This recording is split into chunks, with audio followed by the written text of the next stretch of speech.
Hello दोस्तों, नमस्ते, प्रणाम। आज मैं बहुत ही प्यारा एक छठी मैया का गीत लेकर आई हूँ। दोस्तों ज़रूर सुनिएगा। ये गीत अच्छा लगेगा तो गीत को लाइक कर देना, ज़्यादा से ज़्यादा शेयर करना और साथ में चैनल को सब्सक्राइब कर लेना दोस्तों। तो आप लोगों से मैं सुनाऊंगी और शुरू करूंगी। सबसे पहले छठी मैया की जय।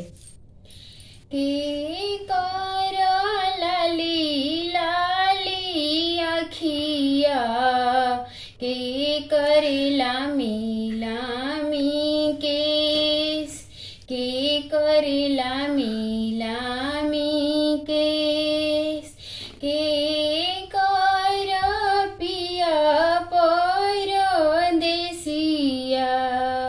के करे मनावा उदास, के करे मनावा उदास।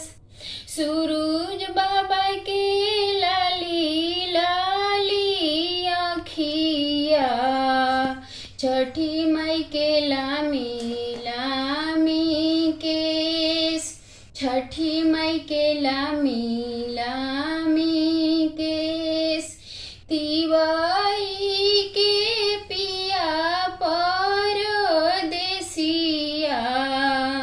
उनकर मनावा उदास, उनकर मनावा उदास।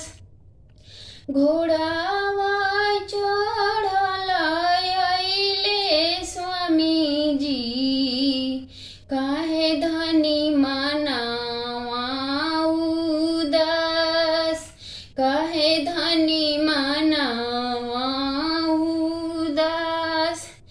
किनी देव दौरा डाला सुपावाई, कर धनी छठ तवार, कर धनी छठ तवार। किनी देव फल फूल खावा, कर धनी छठ